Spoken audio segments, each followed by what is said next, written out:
देखिए, जयपुर में जिसने भी सुना वो स्तब्ध है, क्योंकि जयपुर से इरफान का काफी ज्यादा लगाव होता। हर मकर संक्रांति को, जब तक वो बीमार नहीं पड़े थे, जयपुर आते थे और जलमहल के पाल पर लोगों के साथ पतंगे उड़ाते थे। वो कहते थे कि बचपन की यादें मुझे जयपुर और पतंगों से जुड़ी हुई है। मकर संक्रांति को जहां भी रहता हूं मुझे जयपुर खींच लाती है।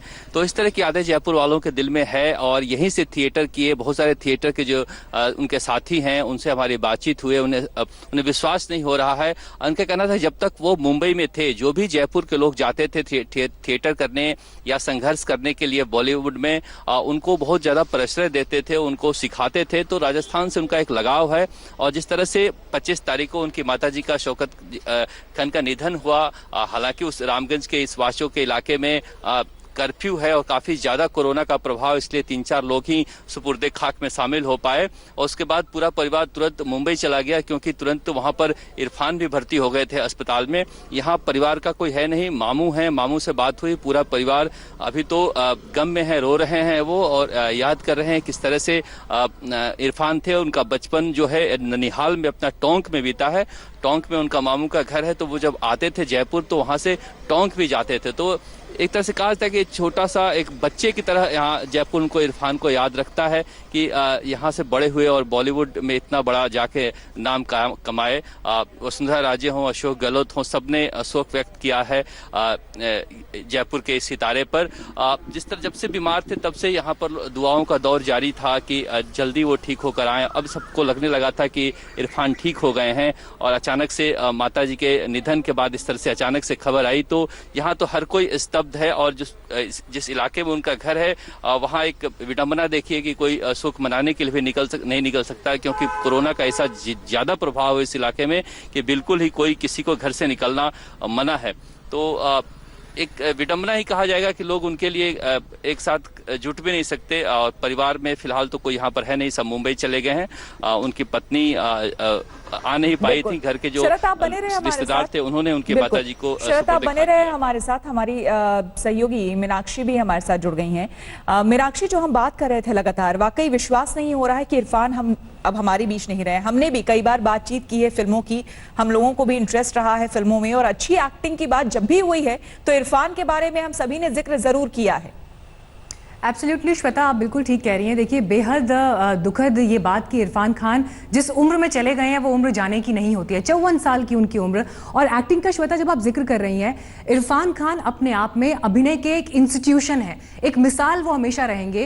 क्योंकि अगर आप देखें कि जिस तरह का हमेशा एक्सपेक्टेशन रहता है कि कोई भी एक्टर एक स्पेसिफिक नए नक्श वाला हो, उसका एक पर्टिकुलर तरह का हुलिया हो, तब उसे एक्टिंग के लिहाज से जो एक ट्रेंड माना जाता है बॉलीवुड में, उससे बिल्कुल जुदा छवि इरफान खान की रही है।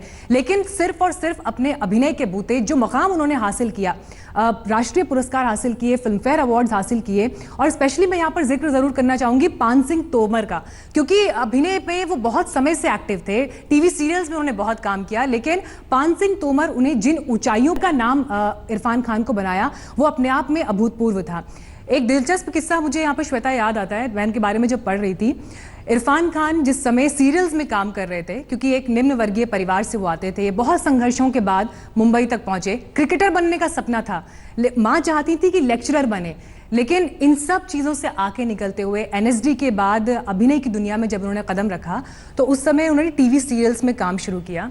लेकिन अपने इंटरव्यू में खुद इरफान खान ये कहते हैं कि सीरियल्स में काम करते करते मैं इतना ऊब चुका था, बार बार एक ही तरह के किरदार, एक ही तरह के प्लॉट पर काम कर करके इतना परेशान हो चुका था कि अपना बोरिया बिस्तरा बांधकर मैंने मुंबई से लौटने का फैसला कर लिया था।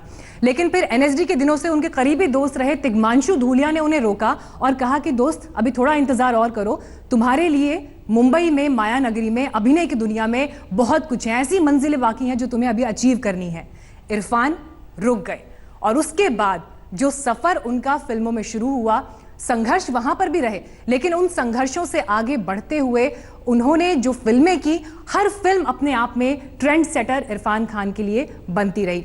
अब पान सिंह तोमर का जब हम जिक्र कर रहे हैं श्वेता, आप ये देखिए 40 साल की उम्र के बाद पान सिंह तोमर फिल्म उनके पास आई, और इस फिल्म का जो किरदार था उसमें सिर्फ मैं एक्टिंग की बात नहीं कर रही हूँ, जो फिजिकल फिटनेस की जरूरत थी, भागना, दौड़ना, उछल कूद करना, तिग्मांशु धूलिया ने यह तक सजेस्ट किया कि हम बॉडी डबल से ये किरदार करवा लेंगे। लेकिन इरफान खान ने ये कहा कि उन्हें ये मंजूर नहीं है, अपना रोल वो खुद निभाएंगे, हर बारीकी को वो खुद परफॉर्म करेंगे। और ये किसी भी परफेक्शनिस्ट की सबसे बड़ी पहचान होती है कि अपने किरदार में इस कदर घुस जाना, उसको इस तरह से निभा देना कि आने वाले दिनों में, जैसे देखिए आप, मैं और आज जो भी लोग इस वक्त हमारे इस बुलेटिन को देख रहे हैं, वो समझ रहे होंगे कि एक परफेक्शनिस्ट क्या होता है और अपने काम में डूबा हुआ इंसान क्या होता है। और इसीलिए आनंद फिल्म का बहुत बड़ा डायलॉग है श्वेता कि जिंदगी लंबी नहीं बड़ी होनी चाहिए। इरफान खान वो बड़ी जिंदगी जीकर गए हैं श्वेता। बिल्कुल, और यही सवाल मीनाक्षी, जब जैसे ही ये खबर सामने आई और मधुर भंडारकर से मेरी जब बात हो रही थी, उनसे यही मैंने पूछा था कि आपने तो कई सारे फिल्म्स डायरेक्ट किए हैं, तो एज ए डायरेक्टर जब भी आप किसी का ऑडिशन लेते हैं तो आप ये देखते हैं कि अगर हीरो के कैरेक्टर के लिए, रोल के लिए कोई आ रहा है तो उसको इसी तरह से दिखना चाहिए, एक सर्टेन वे में दिखना चाहिए, नाक नक्श ऐसे होने चाहिए, हाइट ऐसी होनी चाहिए या आवाज ऐसी होनी चाहिए। लेकिन उन तमाम चीजों को, उन बैरियर्स को या फिर वो जो पैरामीटर्स थे उसे तोड़ते हुए इरफान खान ने अपनी एक जगह बनाई और अपनी प्रतिभा की वजह से उनमें एक तरह से कह ले कि कूट कूट के मीनाक्षी जो है वो एक्टिंग भरी हुई थी, वो सही मायने में एक कलाकार थे। बिल्कुल श्वेता, और देखिए मुझे ये लगता है कि जब भी हम इरफान खान का नाम आने वाले दिनों में भी अभिनय की पाठशाला में जिस तरह से उनका नाम लिया जाएगा, हमेशा एक मिसाल के तौर पर उनके कैरेक्टर्स को गिना जाएगा। ये वो किरदार निभाते रहे हैं, उन एक्टर्स की श्रेणी में रहे हैं जो अभिनय करते हुए दिखते नहीं हैं, यानी अभिनय वो कर रहे हैं लेकिन ऐसा लग रहा है कि मानो कोई चलता फिरता इंसान जिसको हमने अपनी आम जिंदगी में देखा है वहां देखा हो। बिल्कुल, बहुत ही सहजता से, जो भी, अगर उनकी एक फिल्म बहुत ही कामयाब रही, अमिताभ बच्चन और दीपिका पादुकोण के साथ पीकू आई थी, उसके बारे में भी जब हमने भी देखी थी वो फिल्म मीनाक्षी, तो शायद मुझे याद है कि आपसे भी मैंने डिस्कस किया था, कमाल की वो फिल्म थी। ऐसा नहीं लग रहा था कि कोई अद्भुत उनको अलग सा कोई ऐसा रोल मिल गया हो, लेकिन उस रोल को भी यादगार बना देना और इतना कामयाब बना देना वो इरफान ही कर सकते थे।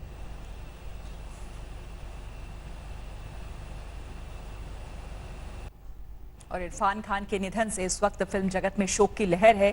अशोक पंडित फिल्मकार, उन्होंने एक वीडियो शेयर किया है, क्या कह रहे हैं सुनिए। But it didn't happen so. But you'll always remain alive in our hearts. Your performances, your laughters will always remain with us. We'll miss you, Irfan. We'll miss you. प्रियो इस वक्त हमारे साथ जुड़ गए हैं। बाबुल, फिल्मी जगत के लिए तो है ही है, लेकिन पूरे देश के लिए एक तरह से कहें कि इरफान का जाना हर किसी को खल रहा है। बहुत बहुत खल रही है। देखिए उम्र क्या, 54 सिर्फ उनका एज, 53-54 एज हुआ था। मालूम नहीं, जो 3-4 दिन पहले उनकी मम्मी गुजर गई थी और जो वो नहीं, उनको देखने के लिए नहीं जा पाए थे, अंतिम उसमें नहीं जा पाए थे, मालूम नहीं उनका उसका क्या असर उनके शरीर में पड़ा होगा। ऑलरेडी जूझ रहे थे, लड़ाई कर रहे थे, लड़ाई की फर्स्ट हाफ जीत के वापस भी आ गए थे। और देखिए स्टार्स बहुत होते हैं, लेकिन सब स्टार्स बेहतरीन एक्टर नहीं होते। हर एक्टर हो सकता है स्टार नहीं बन सकते, लेकिन ये ऐसे एक कलाकार थे जो बहुत बड़े स्टार होने के साथ साथ एक बहुत ही बेहतरीन पार एक्सीलेंस एक एक्टर थे। और देखिए जब बॉम्बे में आपके गॉडफादर कोई ना हो तो जो हमारे जैसे आउटसाइडर्स जो बॉम्बे में गए थे, वो हमें मालूम है कि कैसे वो टीवी से निकल के वहाँ पे बेहतरीन काम करके वहीं से निकले, फिर बॉलीवुड में इतनी खूबसूरत काम किए। और उनका काम का जो पूरा होराइजन है उसे देखिए, क्या किस तरीके के मकबूल से लेके, लंच बॉक्स से लेके, फिर वहाँ से इंटरनेशनली स्लमडॉग मिलियनेयर जैसे फिल्म में भाग, नेशनल अवार्ड और बाकी सारे अवार्ड्स। तो he was a completely accomplished actor, national School of drama से बाकायदा सीखे हुए, मतलब जिसको बोलते हैं कि ग्रामेटिकली करेक्ट एक्टिंग जो है वो भी कोई इनको देखे, ही वाज वन एग्जाम्पल। तो बहुत बड़ा क्षति है। और 70+80 के एज में कोई एक्टर चले जाना जो है वो फिर भी लोग उसे एक्सेप्ट कर सकते हैं, but 54 is like half done. क्या बताएं, बहुत ही दुखद घटना है, बहुत दुखद चीज है। बाबुल, आपकी कभी उनसे बातचीत हुई हो, कभी कोई ऐसा लम्हा, कोई ऐसी बात जो आप हमसे शेयर करना चाहें? बहुत छोटा सा एक मुलाकात, हम एक्टर हैं नहीं तो ऑलरेडी ऑब्वियसली शूटिंग के सन में जो मतलब बाकी लोगों के साथ मुलाकात की जो है वो हमारे साथ होते नहीं है, लेकिन दिल्ली में एक हमारे गवर्नमेंट की फंक्शन में उनसे बस चंद 2-3 मिनट की बात हुई थी। उन्होंने सिर्फ इतना ही पूछा था कि ये पॉलिटिक्स से, म्यूजिक से पॉलिटिक्स में आना जो है वो आपको कैसा लगा। मैं बोला बस मैंने शहर बदला, मुंबई से दिल्ली, बाकी सब सेम ही है, उधर भी पॉलिटिक्स है इधर भी पॉलिटिक्स। तो बहुत छोटा इंटरेक्शन हुआ, लेकिन देखिए एक बात और भी है कि जब आप चले जाते हैं आपका काम तो जरूर रह जाता है वो लोग, और ऐसे काम जो है लोग हर दिन याद करते हैं आपको। हॉलीवुड में भी जरूर उनका जाने से जो है लोग ट्वीट कर रहे होंगे, लोग इस लॉस को वो कह रहे होंगे इसके बारे में, लेकिन एक बेहतरीन शख्सियत होना जिसके पर्सनालिटी को लोग याद रखें। जितने भी को एक्टर्स लिख रहे हैं वो ऐसे ही नहीं लिख रहे हैं कि वो उनके निधन हो गए उससे लिख रहे हैं कि very good human being, but her subject में उनसे आप बात कर सकते थे। वर्ल्ड नॉलेज, वर्ल्ड के बारे में नॉलेज जो है किसी भी सब्जेक्ट में बात कर सकते थे। सेंस ऑफ ह्यूमर बहुत अच्छा था। तो सारी बातें सामने आ रही है, and this is such a untimely loss. तो इसीलिए ये बहुत ज्यादा खल रही है सब। बिल्कुल। और जिस तरह से हम लगातार बात भी कर रहे थे कि जो हीरो होने के, जो अगर आप हीरो की बात करते हैं फिल्म इंडस्ट्री में, तो एक स्टार के बारे में हम जैसे ही सोचते हैं तो एक सर्टेन वे में हम सोचते हैं कि वो ऐसा दिखता होगा या ऐसा दिखेगा या ऐसा लगेगा। उन सारे पैरामीटर्स को तोड़ते हुए इरफान खान ने अपनी जगह बनाई थी, अपनी सिर्फ और सिर्फ मेहनत और एक्टिंग की बदौलत। उनका एक्टिंग ही उनका सिक्स पैक था, उनको कभी शर्ट खोल के दिखाने की जरूरत नहीं थी। मैं सिक्स पैक बनाने को कोई छोटा नहीं कर रहा हूँ, but he was one actor par excellence. वही बोल रहा हूँ कि एक स्टार जो साथ साथ एक सुपर डुपर एक्टर भी थे, and that is this untimely loss is something that is going to hit everyone so hard.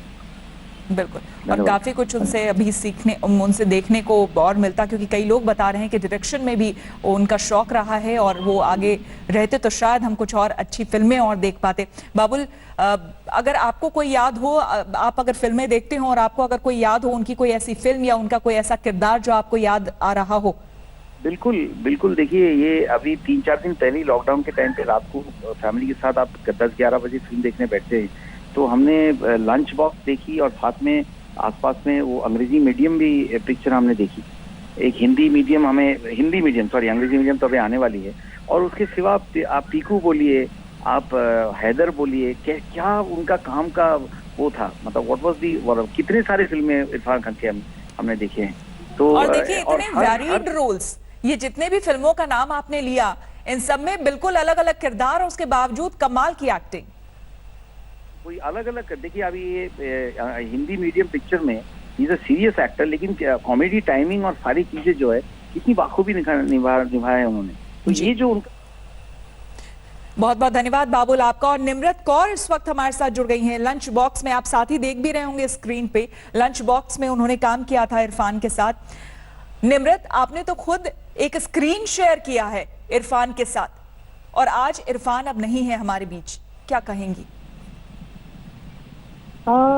ये बहुत ही ज्यादा दुखद बात है। उनके बारे में ऐसे पास्ट टेंस में, एक भूतपूर्व काल में बात करना अपने आप में एक बहुत ही अजीब बात है।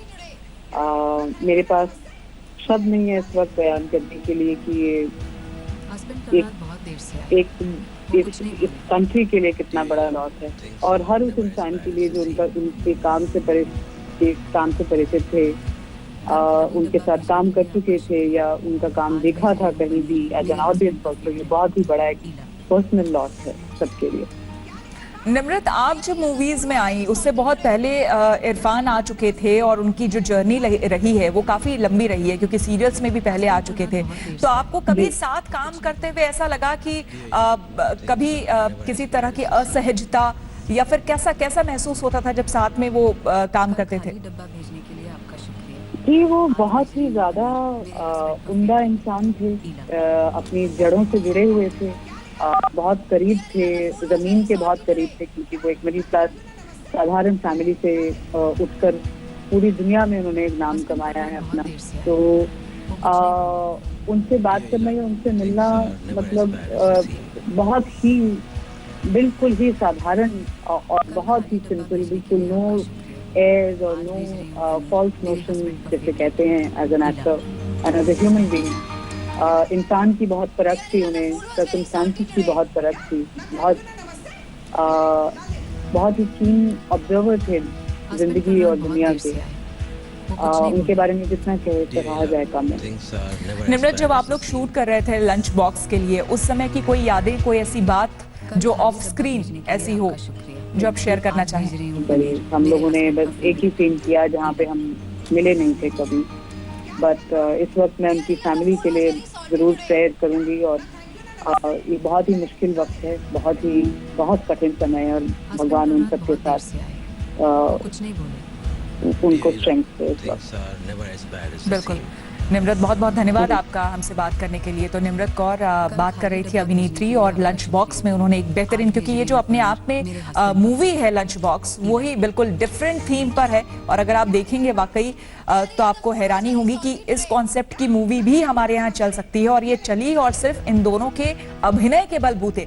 इसीलिए जज नहीं कर सकते थे। इरफान खान के साथ यही सबसे बड़ी बात हुई कि उन्होंने NSD से जो उनको शिक्षा मिली, National School of Drama Delhi से उन्होंने शिक्षा प्राप्त की, उसी जगह से जहां से नशीरुद्दीन शाह निकले हैं, जहां से अनुपम खेर ने पढ़ाई की है। शरत हमारे संवाददाता जयपुर से लगातार बने हुए हैं। शरत, हम उनकी फिल्मी, इरफान खान के पूरे जो फिल्मी करियर उनका रहा है अभी तक का, उसके बारे में जान रहे हैं, उसके बारे में काफी कुछ हम बात कर रहे हैं वहां के लोगों से, मुंबई के लोगों से। लेकिन उनका बचपन किस तरह का रहा, जयपुर में कहाँ रहते थे, किनके साथ रहते थे? कई ऐसे दर्शक हैं, प्रशंसक हैं उनके, जो ये जानना चाहेंगे उनके बचपन के बारे में। जरा बताएं। मेरे हस्बैंड का फेवरेट। ये कहीं ना कहीं आपको बताता है कि स्टारडम भले ही मिल गया हो, लेकिन जो कहते हैं ना कि स्टारडम मिलने के बाद कईयों के दिमाग खराब हो जाते हैं शायद, लेकिन वो कहीं नहीं था। डाउन टू अर्थ और जमीन से जुड़े हुए, इसलिए शायद वो बार बार ये कहते थे कि, क्योंकि अमूमन मुंबई जाने के बाद कोई लौटता नहीं है अपने घर, लेकिन वो फिर भी कहते थे कि मैं जयपुर आऊंगा, यहाँ घर बनाकर यहाँ पर रहूंगा। और श्वेता देखिए, सिर्फ मुंबई क्या, वो तो हॉलीवुड तक हो आए थे, और हॉलीवुड में भी उन्होंने जिस तरह का काम किया, वो उस काम को लेकर उन्हें ज़बरदस्त रिकॉग्निशन जो है दुनिया भर में मिला है। और श्वेता देखिए, लगातार स्क्रीन पर हम उनकी फिल्म लंच बॉक्स के कुछ दृश्य जो है वो भी दिखा रहे हैं। फिल्म लंच बॉक्स का ही उनका एक बहुत ही संजीदा डायलॉग है, जिसमें वो कहते हैं कि we forget things if there is nobody to tell them, यानी हम वो चीज़ें भूल जाते हैं अगर कोई बताने वाला ना हो। इरफान बेशक आज हमारे बीच नहीं है, लेकिन उनकी ये फिल्म का डायलॉग आज की इन परिस्थितियों में कितना रेलेवेंट है। आप ये देखिए कि उनके चले जाने के बाद भी आप, हम, उनके फैंस उन्हें याद कर रहे हैं, और जो किरदार पर्दे पर उनके जीवित हैं वो हमेशा रहेंगे। अगर आपको याद हो जिस तरह का खाका उन्होंने अपने किरदारों से खींचा है, जो रेंज उनकी अदाकारी की दिखाई देती है, जैसे ही वो फिल्म हैदर में नजर आते हैं, शाहिद कपूर का दबदबा पूरी फिल्म में दिखता है, लेकिन जहां पर एंट्री होती है इरफान खान की, अचानक से पूरी बाजी पलट जाती है। रूहदार का उनका वो कैरेक्टर सिर्फ आंखों से बोलता है, चेहरे के एक्सप्रेशन से बोलता है। पान सिंह तोमर के डकैत की भूमिका आप देखिए, हासिल का नेगेटिव कैरेक्टर आप देखिए, लंच बॉक्स में एक मिडिल एज इंसान की जो चैलेंजेस हैं कि वो नॉर्मल दफ्तर जाता है, दफ्तर से घर आता है, और उस बीच एक कहानी जो उसके बीच चल रही है। तो ये वो किरदार हैं जिससे समाज का कोई भी व्यक्ति अपने आप को एसोसिएट कर सकता है, और ऐसा लगता है मानो उनका ये किरदार जो पर्दे पर दिखाई दे रहा है वो हमारी कहानी कहता है। और यही किरदार जब इंडियन सिनेमा से आगे निकलकर हॉलीवुड तक पहुंच जाते हैं, तो श्वेता ये रेंज जो है